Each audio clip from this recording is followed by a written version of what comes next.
Công đoàn phục vụ thân mến, ngày thứ 6 tuần thánh hôm nay chúng ta được mời gọi cách đặc biệt nhìn lên Đức Giêsu Kitô. Linh mục thành tâm dòng chú cứu thế trong tác phẩm của Ngài, bài hát Giêsu Giêsu. Nhìn thập giá ngất cao, Giêsu chịu treo, con đống suy sao Chúa yêu con làm sao. Nhìn trên thiên quốc, cõi phúc vinh quang nào thiếu đâu, mà đến đây chung phần chia sẻ kiếp này. Linh mục thành tâm như lời mời bài hát mời gọi mỗi người chúng ta là phần của những người con của Thiên Chúa. Chúng ta được mời gọi hãy cùng với Thiên Chúa, cùng với Đức Giêsu Kitô chiêm ngắm đôi con của Ngài, một vị Thiên Chúa vì yêu con người. Như trong chính tác giả Thánh Gioan nói, Thiên Chúa đã yêu thế gian đến nỗi đã ban chính con một của người, để tất cả những ai tin vào con của người thì không phải hư mất, nhưng được sống đời đời. Quả thật một vị Thiên Chúa vì yêu con người giáng xuống thế ở với con người và mang lấy tội lỗi con người. Và cái chết mang lấy tội lỗi đó như là một minh chứng cho chính tình yêu của Thiên Chúa ôm lấy tất cả nhân loại này và ngoại trừ tội lỗi. Nhưng Ngài vẫn mang lấy tội lỗi thay cho cả nhân loại. Có lẽ chẳng có một cái chết nhục nhã nào bằng cái chết của người chết trên thập giá. Tất cả mọi người bàn dân liên lạc đều thấy một con người bị treo trên đó, một con người với thân hình trần truồng, một con người với tất cả những điều mà Thiên Chúa đến và qua con của Ngài nói lời của Chúa, làm việc của Chúa, thực hành lời của Cha.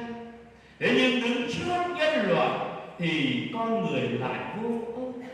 Đứng trước nhân loại thì con người lại vô ơn, lại đóng đinh Chúa trên thập giá. Những nhát đinh đó đang đâm âu vào chính cõi lòng của Đức Giêsu Kitô. Và quả thật, nhìn lại chính đời sống gia đình của chúng ta phải chăng đang đóng đinh nhau? Chồng đóng đinh vợ, vợ đóng đinh chồng, con cái đóng đinh cha mẹ. Chúng ta đang đóng đinh nhau vì tội lỗi, vì sự hèn khích, vì sự ích kỷ của mình. Chúng ta đang đóng đinh nhau vì đời sống gia đình không chung thủy. Chúng ta đang đóng đinh nhau vì tội lỗi của vợ, của chồng, của con. Chúng ta đang đóng đinh nhau rất nhiều. Và thậm chí chúng ta đang đóng đinh chính cả cõi lòng của chúng ta khi chúng ta chưa hoàn toàn mở ra với Thiên Chúa.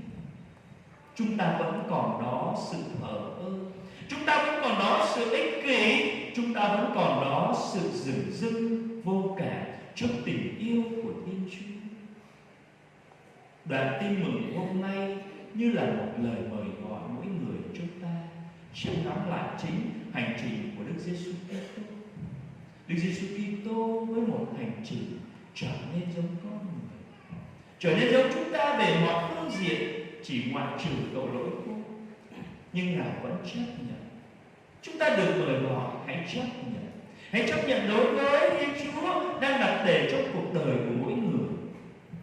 Ở với giáo xứ của chúng ta, không biết là hôm nay nhìn sơ lược qua có đủ 12 thánh tông đồ như hôm qua đã được rửa chân hay không?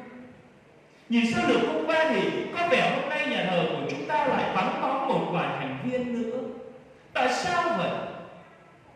Có lẽ một điều, chúng ta chưa yêu mến Chúa đủ. Chúng ta chưa yêu mến Chúa đủ nên sự lười biếng của chúng ta vẫn còn đó. Một sự hiềm khích của chúng ta, đời sống gia đình vẫn còn đó. Chúng ta hôm nay bước sang ngày thứ 6 tuần thánh. Lát nữa đây chúng ta bước vào giờ khung linh thánh giá. Chúng ta nhìn từng nhát đinh của Đức Giêsu Kitô. Chúng ta nhìn từ cạnh sườn của Thiên Chúa, máu và nước chảy ra. Máu và nước chảy ra là tượng trưng cho tình yêu của Thiên Chúa. Máu đó được trao cho tất cả mọi người.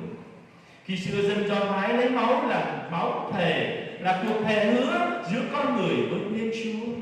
Thì nơi Đức Giêsu Kitô, máu và nước cùng chảy ra như là một lời mời gọi.